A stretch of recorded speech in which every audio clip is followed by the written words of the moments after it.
نہایت ہی واجب الاحترام سامعین و حاضرین حضرات، اللہ رب العالمین ارشاد فرما رہا ہے، اور ظاہر ہو جائیں گے ان پر وہ برے اعمال جو انہوں نے کمائے تھے، اور گھیر لے گا انہیں وہ عذاب جس کا یہ مذاق اڑایا کرتے تھے۔ پس جب پہنچتی ہے انسان کو کوئی تکلیف تو ہمیں پکارتا ہے، پھر جب ہم عطا کر دیتے ہیں اسے نعمت اپنی جناب سے، تو کہنے لگتا ہے یہ نعمت مجھے دی گئی ہے اپنے علم و فضل کے باعث۔ اے غافل، یوں نہیں بلکہ یہ آزمائش ہے، لیکن اکثر لوگ نہیں جانتے۔ کہی تھی یہی بات ان لوگوں نے جو ان سے پہلے تھے، جب ہم نے انہیں پکڑا تو نہ فائدہ پہنچایا انہیں مال و دولت نے جو وہ کمایا کرتے تھے۔ پس جو برے کام انہوں نے کیے ان کا نتیجہ انہیں بھگتنا پڑا، اور جنہوں نے ظلم کیا ہے ان لوگوں میں سے انہیں بھی عنقریب اپنی بدعمالیوں کی سزا بھگتنی ہوگی، اور یہ ہمیں عاجز نہیں کر سکتے۔ کیا وہ نہیں جانتے کہ بے شک اللہ تعالیٰ کشادہ عطا فرماتا ہے رزق جس کو چاہتا ہے، اور تنگ کر دیتا ہے جس کو چاہتا ہے۔ یقیناً اس تقسیم رزق میں اس کی حکمتیں اور اس کی نشانیاں ہیں اہل ایمان کے لیے۔ محترم حضرات،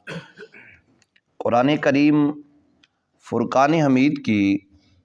ان آیات بینات میں اللہ رب العالمین ارشاد فرما رہا ہے، جب انسان کسی تکلیف میں مبتلا ہو جاتا ہے تو اس وقت ہمیں پکارتا ہے، گڑ گڑاتا ہے، فریاد کرتا ہے، لیکن جب اسے اس عذاب سے نجات مل جاتی ہے اور ہم اس پر اپنی گوناگوں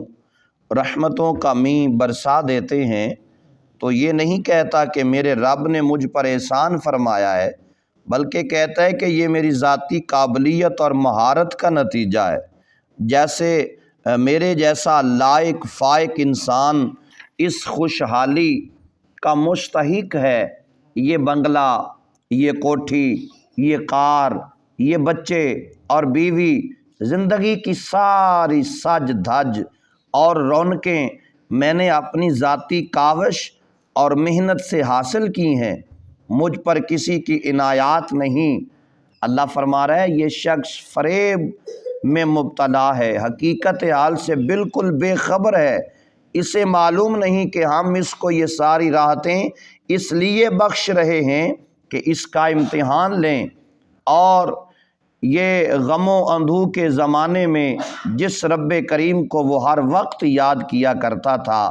اب عیش و آرام کے زمانہ میں بھی وہ اپنے منعم حقیقی کو یاد کرتا ہے یا نہیں کرتا، اس کا شکر گزار بندہ بنتا ہے یا نہیں۔ لیکن اکثر لوگ اس آزمائش کی طرف خیال ہی نہیں کرتے اور یوں ناکام ہو جاتے ہیں اور اپنے آپ کو تباہی کے گڑھے میں پھینک دیتے ہیں۔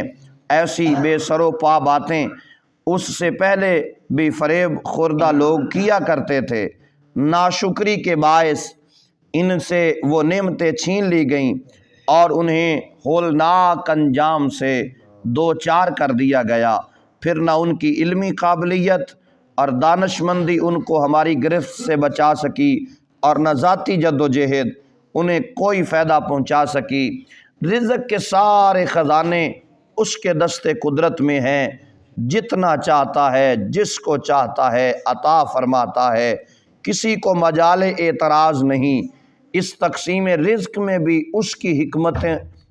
بے پناہ ہیں اور صدہا نشانیاں ہیں، لیکن ان نشانیوں سے وہی لوگ فائدہ اٹھاتے ہیں جن کے دل میں فرمایا نور ایمان موجود ہوتا ہے۔ نور ایمان والا بندہ پہچان لیتا ہے،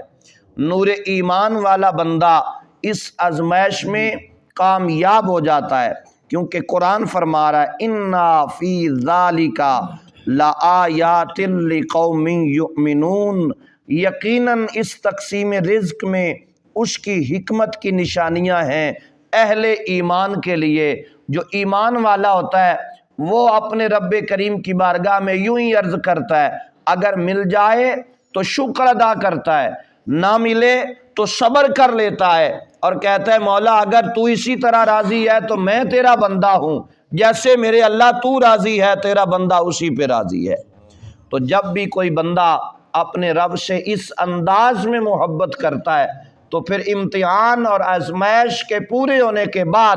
پھر مالک اسے اتنا رزق عطا کر دیتا ہے کہ صبح سے لے کر شام تک اور شام سے لے کر صبح تک وہ تقسیم کرتا رہے تو مالک اس کو ختم نہیں ہونے دیتا، مالک اس میں مزید برکتیں عطا فرماتا رہتا ہے۔ اور یہ ایک آزمائش ہوتی ہے، رزق کی تنگی بھی آزمائش ہے